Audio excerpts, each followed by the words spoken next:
Fala pessoal, meu nome é Daniel e sou um dos especialistas em investimentos do Vai Pelos Fundos. Esse vídeo foi feito em parceria do Vai Pelos Fundos com o Funds Explorer.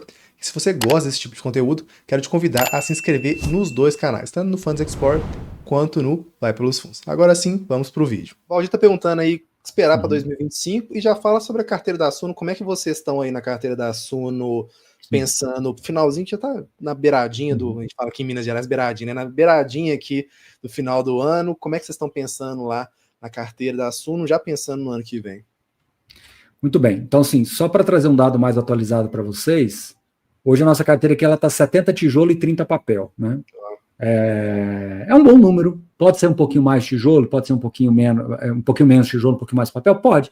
Mas aqui é um bom número, né? Porque quando a gente vê alguns excelentes fundos de tijolos com essas quedas que a gente está vendo agora, chama atenção, né? Então, assim, em termos de diversificação, a gente tem aí uns 25% logístico, uns 25% considerando renda urbana e shopping, né? Corporativo pouco, 5%, desenvolvimento também uns 5%, e híbrido mais ou menos uns 10%. E o restante, como eu falei, fundo de papel. Então, acho que é uma diversificação boa, né? Tá funcionando bem. E olhando para 2025, nós entendemos que hoje o mercado já está mais ou menos precificando uma Selic perto de 15 ou 15. Uma coisa inimaginável há 2 meses atrás alguém falar. Aliás, 1 mês atrás ninguém falava isso. Como eu falei, acertar macro é impossível. Então, se eu virar para você e falar assim, bom, o que pode acontecer em 2025? Qual que é o cenário que nós estamos trabalhando?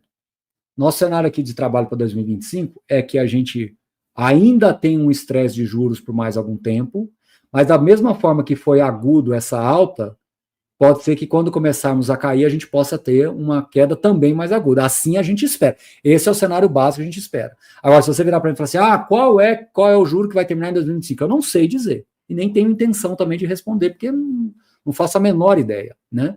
Não tenho a menor ideia. Agora,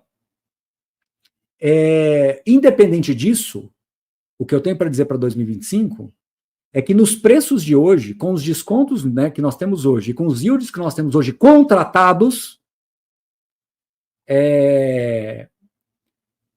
entendemos que esse primeiro semestre de 2025 é um semestre para se fazer aportes. Então, na minha opinião, esse primeiro semestre de 2025 é um semestre bem interessante para que você possa comprar excelentes fundos com yields bem generosos. Então, hoje nós não temos, assim, pelo menos dentro da nossa carteira, um risco relevante que está iminente de acontecer. Ainda que tenha um fundo aqui, outro ali com alguma alavancagem, mas com fundos vendendo imóveis, com, né, parcelas a receber, com um custo de capital bastante baixo, até abaixo da NTNB, médio, né, custo médio abaixo da NTNB, e com os aluguéis subindo pela inflação, com a inflação lá para cima. Então, assim, tanto que nós temos alguns fundos de renda urbana, por exemplo, né, que o rendimento subiu, sei lá, 30% e a cota está caindo, né? Os fundos com projeção ainda de fazer alguma gestão ativa, né? Mas eu acho que em menor quantidade. E eu acho que o grande risco de 2025 é o risco de crédito. Leia-se fundo de crédito, óbvio, né, em alguns casos, mas leia-se também empresas. Será que vai aparecer alguma outra grande empresa boiando aí no mar?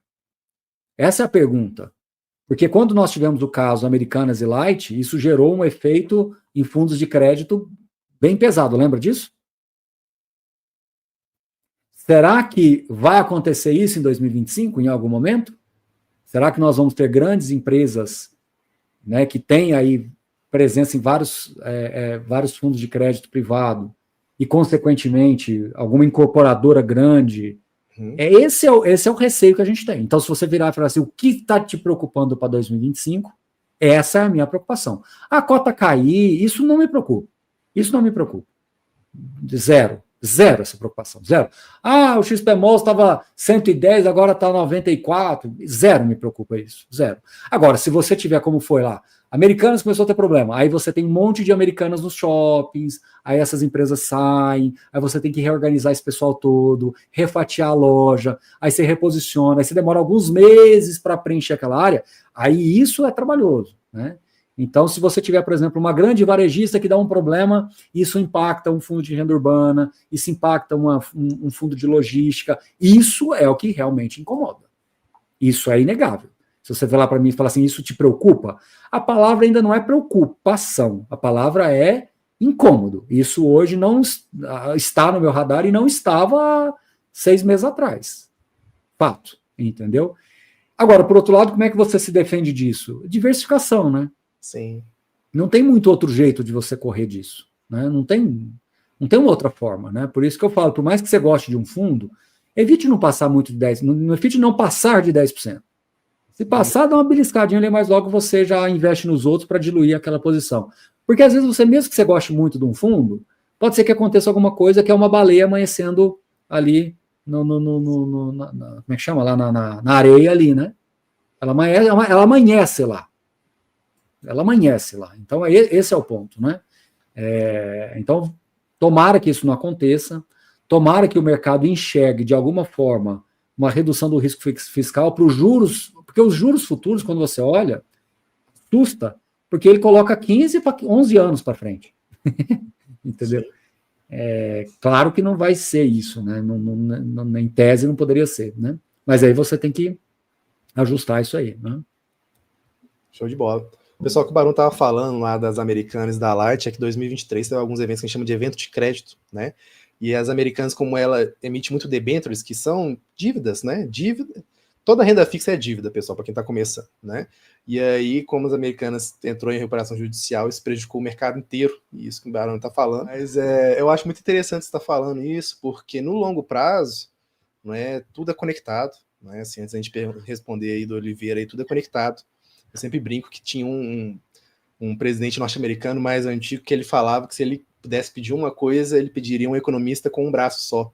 Porque quando ele sempre perguntava alguma coisa para esse economista, o economista falava, olha, por uma mão teria tal coisa, agora pela outra... Então, realmente, é tudo muito conectado.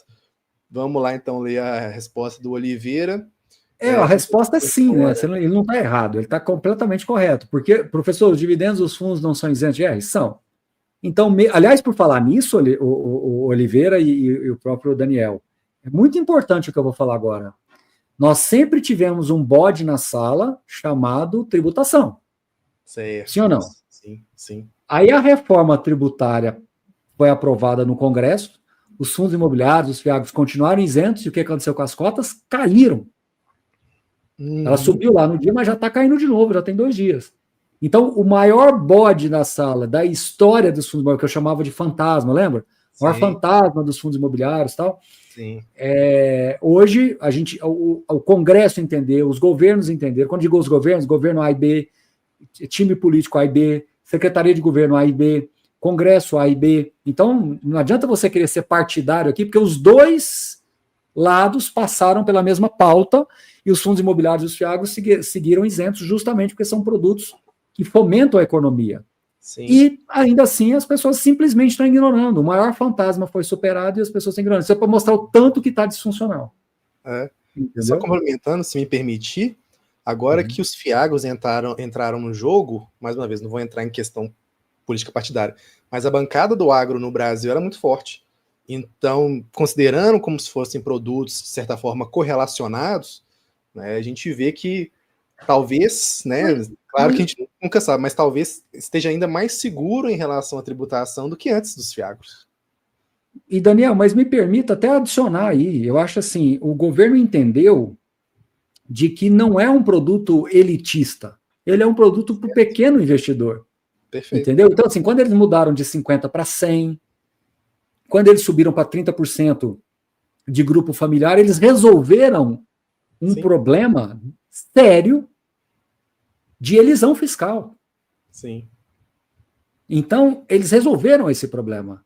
E, ao mesmo tempo, eles entenderam e deixaram a rodovia aqui aberta para que as pessoas, que são os investidores, pessoas físicas, que levam esse capital Brasil afora, né, que realmente pudesse seguir em frente aí, fomentando a economia, que é o agro e o imobiliário. Então tá tudo certo, entendeu? Maravilha.